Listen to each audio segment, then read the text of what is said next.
It's funny. It's weird, actually. We certainly, especially over here now, like we go out for dinners and have beers and whatnot, and hang out a little bit more than we probably did in the past. But not that we didn't like each other beforehand. It's just it was awkward, and now it's just we're sort of friends and teammates, and excited for Daytona. I head to Daytona tomorrow, for the Raw, and then the 24. It's such a good start to the year, and I think we've got a really good car and a good team lineup. I mean, Connor Zilic is superstar over here now, and then Ben Keating's probably the best bronze you can have. So we've got a really good shot, but it all depends on BOP and all that sort of stuff. But hopefully, I have full confidence in GM and Corvette, and that we can come with a really good package and give these European manufacturers a good go in our land. Scott McLaughlin stood pat with Penske, but Marcus Armstrong was on the move, going from Ganassi to Meyer Shank. He spoke about which races he's most excited for and whether he feels like a rookie heading into the Indy 500 after the abrupt early ending to his race last year. I mean, I always enjoy the street circuits, the St. Pete's, the Detroits, the Torontos of the calendar. If it was up to me, there'd be even more street circuits. But there's lots to look forward to. I mean, I look forward to every single race weekend, especially now that I know what to expect. Last year I was kind of a bit, I had question marks over the ovals because I'd never done one before. The year before, I was learning an entirely new car, a new tire, a new power unit, everything. So now it's season 3, and it's quite reassuring that I at least know what I'm in for and can attack it. No, I don't feel like a rookie going into the Indy 500, despite the fact that we had the engine failure.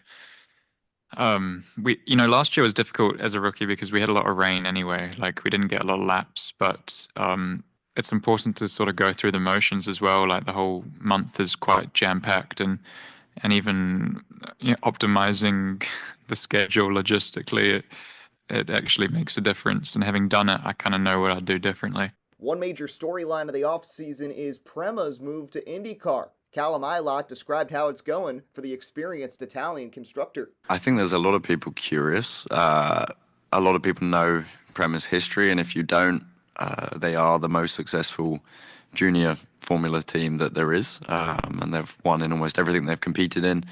So to bring them to IndyCar and have them here is amazing, yeah. But IndyCar is another ballgame.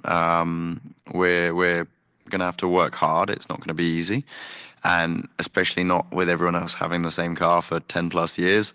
We're going to have a steep learning curve. With JHR, we were very fortunate with the kind of Carlin merger. But even without that, a lot of what we had been from previous Indy 500s and had been built up. So there was quite a good storage facility of stuff.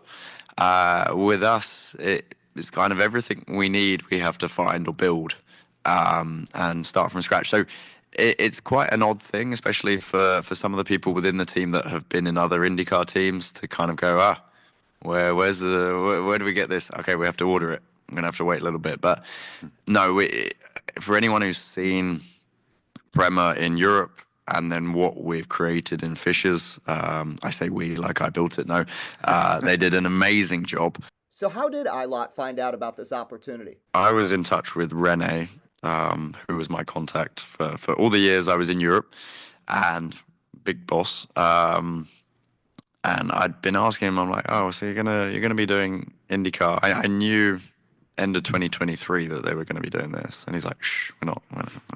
Not yet. And I'm like, okay, well, we should be in contact. He's like, yeah, definitely. Nothing. And then I was very close to continuing in Europe in WEC, and then suddenly out of nowhere, he's like, yeah, okay, let's do it. I'm like, yeah, okay.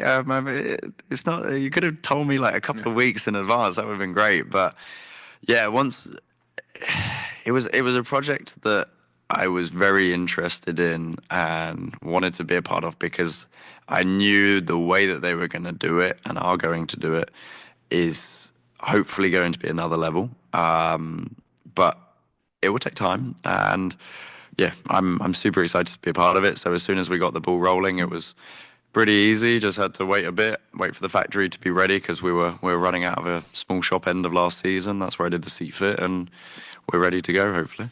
Louis Foster won the Indy NXT Series last year and now makes the jump to IndyCar. How ready does he feel, and how is he relying on his veteran teammates? A lot of new experiences myself. It's kind of a weird thing to go from reigning champion to complete rookie.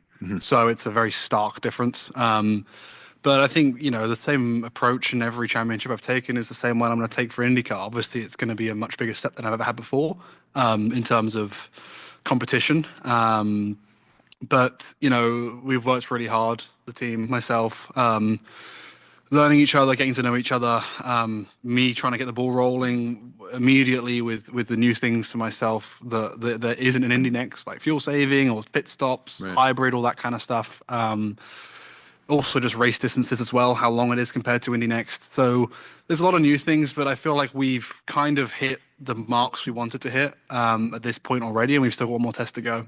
It's been your first season in IndyCar. You're with two veteran teammates, and Graham Rahal and Delvin DeFrancesco. What does it mean to be able, to lean on them for this upcoming season? Yeah, obviously a lot. I think coming in as a rookie, it's super important to have a good database and team around you.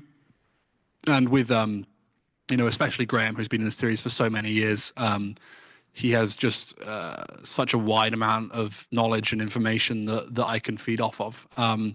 Already I've been talking to him about pit stops and push to pass stuff and tires and lots of different things that without that I would be going in blind. But he's helped me out with a few of those things, and I'm sure there'll be much more in the coming weeks and months that I'll pick his brains for. So yeah, it's super helpful to have that, and I think without that I'd be a lot less prepared.